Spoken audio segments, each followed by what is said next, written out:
Hey everybody, it's Justice for Comics. I wanted to shoot a video here highlighting a lot of books that I had come in. I was in San Diego for a week on vacation, and I had a bunch of comic books that I ordered over the last few months come in.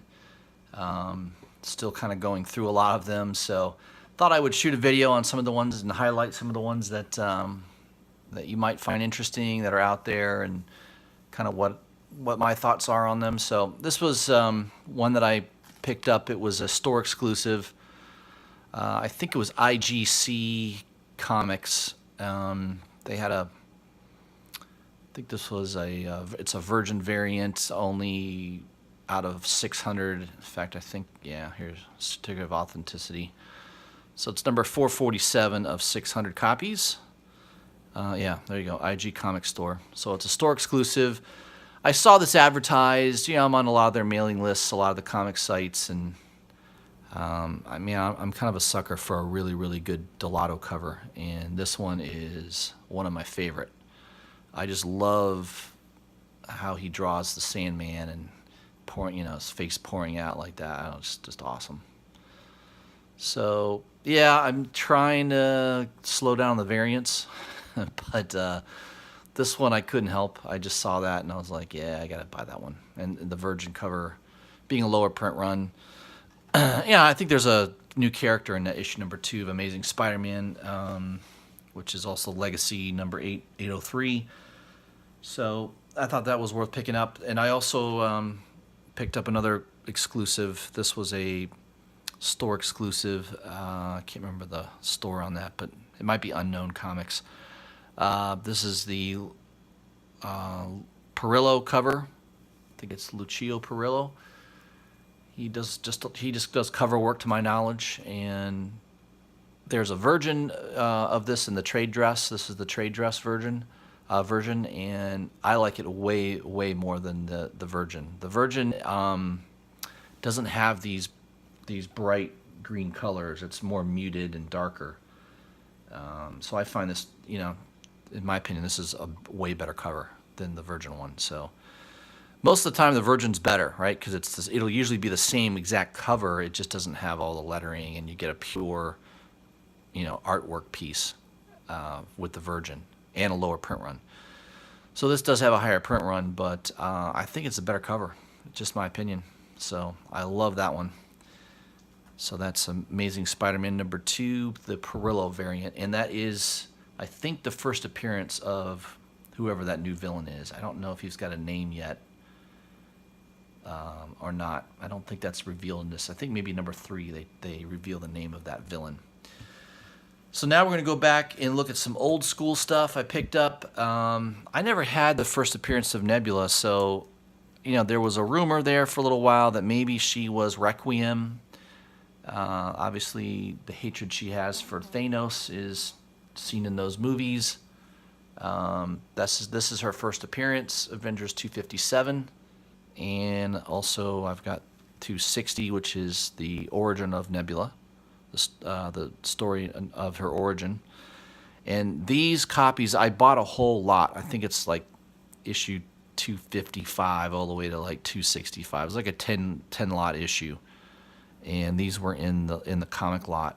Sometimes you can find really good deals when you buy a run and the issue you're looking for is in that run, instead of specifically buying that issue.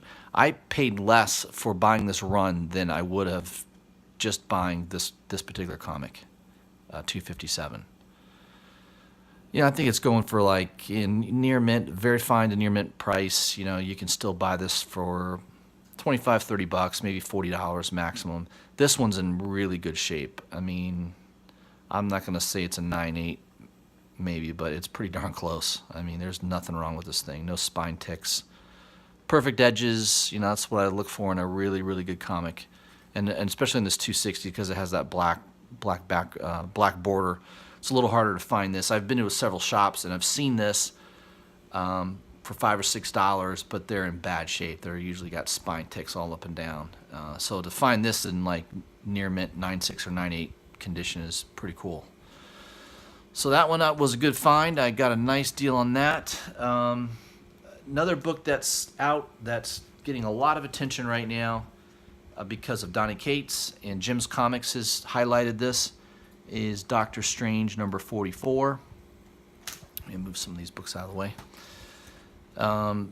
That one is the first appearance of Psytok, I think is how you pronounce it. That's the being that inhabits the crystal, the ruby crystal that Juggernaut, which gives him the powers of the Juggernaut. So that is the first full appearance of Psytok. He's mentioned before in an older, I think it was a Strange Tales or Strange Adventures, something like that. It was an older issue that where Psytok was mentioned, but this is actually the first full appearance in Doctor Strange 44. So yeah, this is a pretty old book. I mean, $1.75 price tag, that goes back at least 20 years. So probably when I started collecting, I think comic books were around 75 cents to $1. So yeah, this is probably 90s, late 90s, early 2000s maybe. So I got a bunch of these. I mean, I got 2 right there. I picked up another 2 copies. And then I found another 2. These are all, by the way, these are all near mint plus. I mean, I looked at each one really, really closely. One of the websites I bought this from is known for really having good condition books. I've bought many books from them in the past, and especially back issue stuff. And they've got a pretty big back issue, and it's amazing when they say it's near mint. When they advertise near mint, it's near mint. I'm talking, it's a 9.6 to 9.8. I mean, I've experienced this several times where I've bought a book from them. Usually they're not real expensive books, but you know, I got a good price on all these. I think I paid $2 or $3 a piece for these comics, and they're going for what, $30 to $40 range now. I've seen some people asking $50. I'm gonna hold on to these because I think when Donny Cates really, and here's my 7th copy. So I have 7 of these, and they're all 9.6s or 9.8s. I mean, they're in. I was shocked that they were all that good a shape. I was certain I would get, you know, maybe 1 or 2 really nice copies, and the rest were going to be, you know, very fine minus or lower. But that was not the case. These are all, I'm telling you, these are all near mint plus, easily. So if you find that out in the wild still, good luck. I don't know if you will at this point. It seems like a lot of people are onto that book now, so that might be a tough one to find. Another one that I highlighted the first appearance of Lobo in my last couple videos of Mega Man number 3. You know, when I was searching and looking around at all things Lobo, this popped up, and I got a really good deal on it. And it's one of the reasons I bought it is because it's super, super high grade. This is probably 9.8 easily. I mean, there's really nothing wrong with this book. So, you know, I paid maybe a couple dollars more than normal to have one that's super, super high grade. So if I was ever going to get, you know, if this book ever really, really heats up, you know, this would be definitely a candidate to get graded. But I'm not really someone who grades books anyway, so I like to keep them in raw condition. So that is a pretty cool cover. That is a classic Simon Bisley cover. Pretty cool.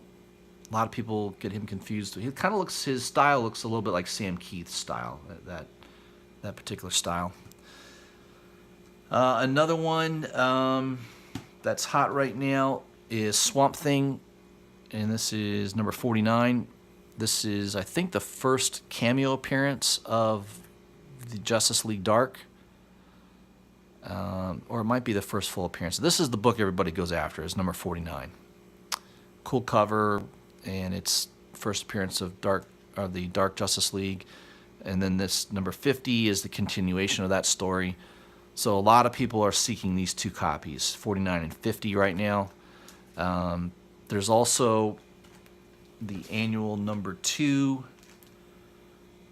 And these are all in pretty high grade. I think this annual 2 might be the only one that's not in, you know, near mint to near mint plus condition. It's, I would say, near mint minus. It's got a little rounding on the edges there, but the spine is perfectly clean. Nothing wrong with the spine. Just a little bit of blunting on the edges. Certainly nothing that detracts from the beauty of the book. Really, really good condition book. Classic Alan Moore. So these are kind of hot. Who knows what they're going to do with Swamp Thing? I think it would be cool if they try to rerun that series again. You know, maybe do a TV show on it. Thought that was worth getting for sure. Another big book that I picked up real recently here is Strange Tales 180.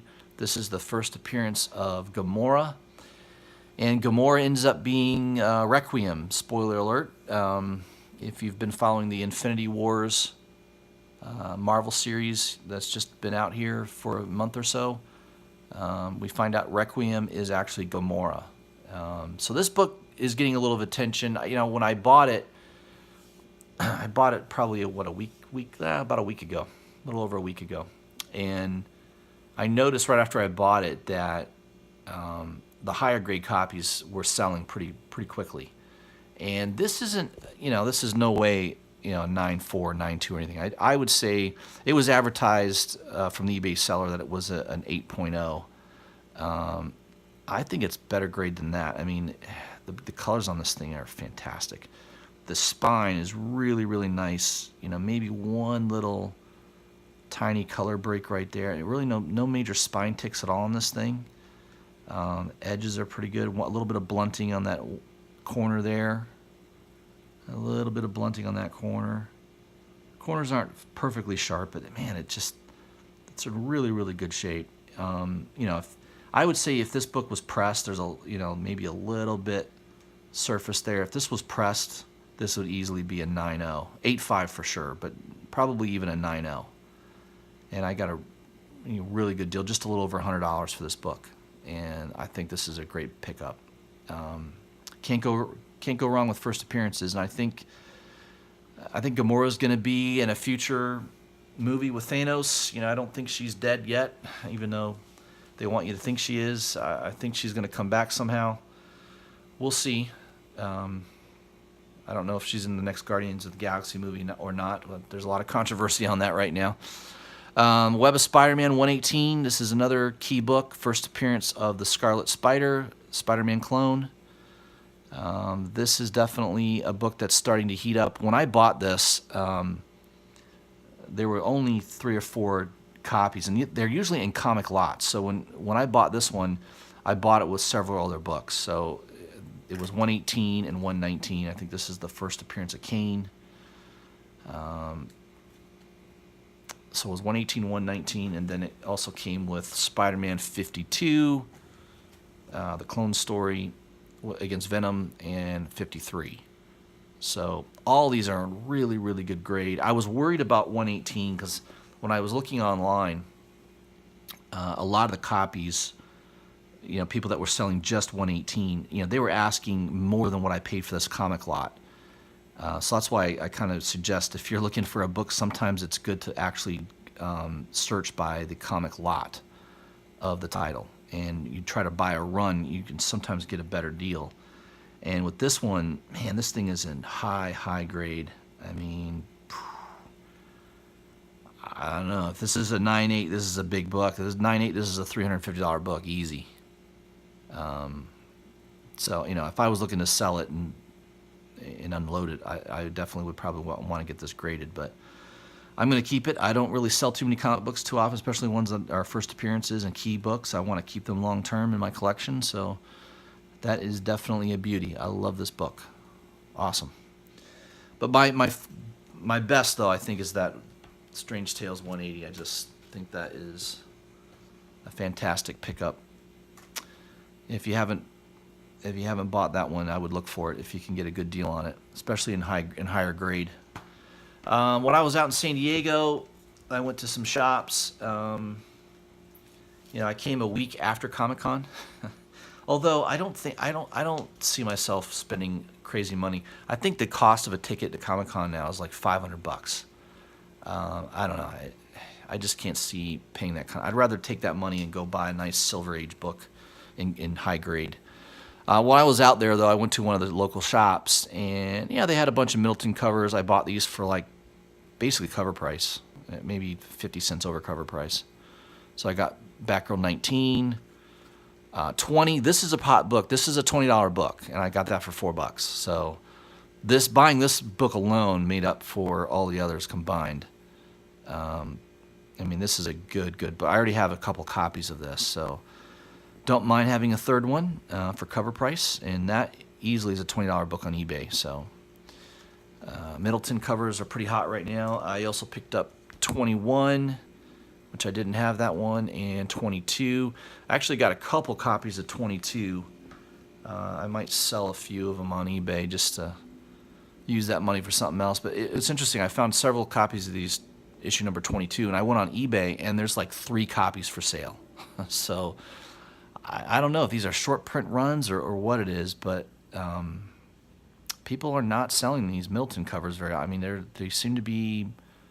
I mean, I'm not a big Batgirl fan. I mean, I think the reason why is people just aren't collecting Batgirl that much. So it seems to be a short print run, so it's harder to find these on the internet. And I think the average price of this book is over $20. So I bought them all for cover. So not a bad deal. That was, I spent a good hour in the store looking through everything, and that's what I came out with. I was looking for other comics that they didn't have, but oh well, what are you gonna do? Last thing I wanted to show was Cosmic Ghost Rider #1. This is the San Diego Comic-Con Scott Campbell variant. Yeah, this book was really hot. I think the week at Comic-Con this was selling for like, I don't know, $120, $130, maybe $150. There, I saw a couple sales at $150. I think I paid right around $60 for this, so pretty good deal. Not bad. I don't know if I'm going to keep it long term. I like this Cosmic Ghost Rider, and I'm not a big fan of Scott Campbell though. I mean, his artwork's okay. Just I don't know. There's a lot of other artists. Like I've got a couple Cosmic Ghost Rider #1s coming. I haven't gotten them yet. They're big time delayed. Perillo, I think there's a Perillo variant and a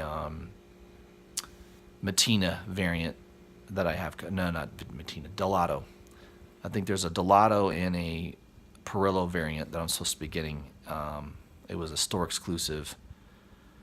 And man, they're delayed. I think it may be Comic Exposure, which I know some YouTubers have been saying that they've had problems with that store. Obviously, I feel like I'll get the book eventually. They did say that they got some in. The first batch they got in, I guess, were not in good shape. What a surprise! Marvel sent some shitty books to them. So it sounded like the printers, when they applied the cover variant, screwed up the printing, and they had to reissue all of them. So, but this Cosmic Ghost Rider, it is limited. I think there's only 1,000 copies of this out there. So, and it does have a certificate of authenticity. It's also in a poly bag. So I just left it in the poly bag and put it in a Mylar. I don't know. I don't know if it's worth opening up the poly bag or not. Also, Cosmic Ghost Rider #2. That's the Zafino variant. And I think that is such a cool cover. I love the detail in that. It's awesome. So if you happen to see that one, that book's probably $30 now. I think I picked it up a little cheaper than that. But those are some books I wanted to highlight for the week that on my recent comic haul. I will be posting another video here on new comic books for the week that came out, and also some stuff I just got in on my my monthly order from Midtown. So I'll highlight that. Hope everybody had a great week, and I'd love to hear your comments, what you thought of my video, what you think of those books. Please post them below, and if you haven't already, please subscribe to my channel and hit the bell for notifications. All right, everybody, I'll talk to you in a day or so. All right, thanks.